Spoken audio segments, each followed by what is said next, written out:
여러분 안녕하십니까? 오버 더 탑 코멘트 투자의 길 8번째 이야기입니다. 주말은 잘 보내셨나요? 이제 투자의 길도 어느덧 8번째 이야기로 접어들었습니다. 오늘은 다시 한번 어떤 방식으로 투자를 하셔야 되는지에 대한 이야기를 하겠습니다.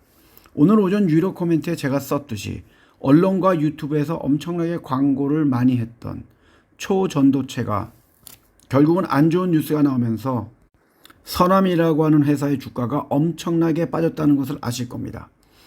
마찬가지로 로봇이라든지 게임주라든지 또는 실적이 전혀 나지 않고 있는데도 미래는 좋다고 광고하면서 IPO를 해서 그 후에 주가가 많이 빠진 종목들을 여러분들은 많이 보셨을 것입니다.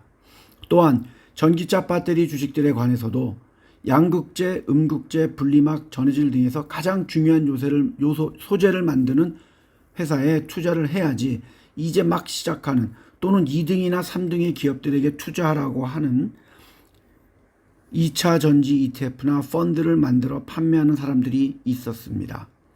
이런 것엔 투자하면 안 된다고 이미 여러 번 말씀을 드렸습니다. 왜냐하면 잘 나가는 경주마에 베팅을 해야지 쉬고 있거나 또는 2등이나 3등만 하는 경주마나 아니면 여태까지 뛰어본 적도 없는 이제 막 시작하려는 경주마에 베팅하는 것은 아니기 때문입니다. 반도체 같은 경우에는 전반적으로 업계가 좋아질 것으로 보여지고 있기 때문에 그리고 만드는 제품들이 다양하기 때문에 여러 가지 반도체 관련 회사를 집어넣은 ETF나 펀드에 투자하는 것은 맞습니다. 하지만 전기차 배터리에는 가격과 성능에 상당히 중요한 부분을 차지하는 것을 만드는 회사가 있는 경우에는 이것저것 다 집어넣는 ETF에 투자하는 것이 좋은 방식은 아닙니다. 또한 오늘 사고 내일 팔고 아침에 사고 오후에 파는 그런 투자 방식은 간이 수공업 형태의 헤지펀드 내지는 자칭 전업 투자가들이나 하는 일입니다.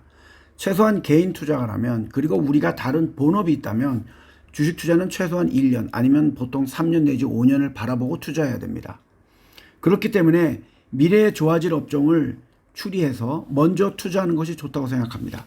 전기차 배터리나 전기차 충전기 제작사나 또는 반려견과 반려묘의 토탈 서비스나 산업 폐기물 처리주나 AI 관련 반도체나 건강과 헬스에 관련된 주식들이 될 가능성이 큽니다.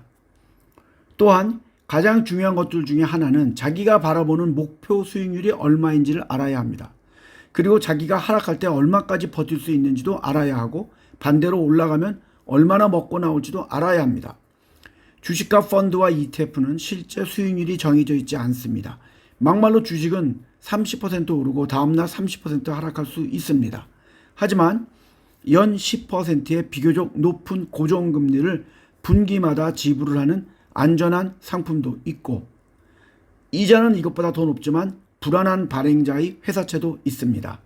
또한 만기가 없는 주식이나 ETF도 있고 만기가 보통 6개월에서 1년으로 정해진 상품도 있습니다.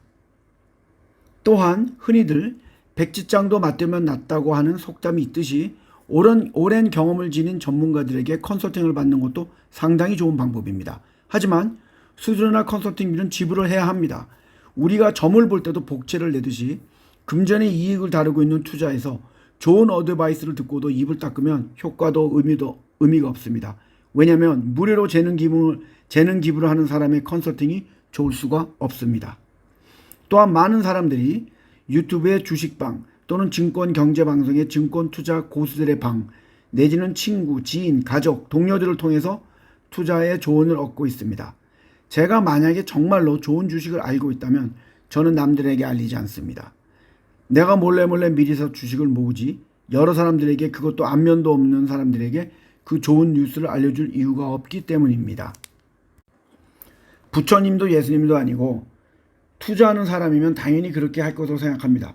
그럼에도 불구하고 무슨 유튜브 방송이나 주식방에서 차트까지 그리면서 강력히 추천하는 사람들은 과연 무엇을 원하는 것일까요?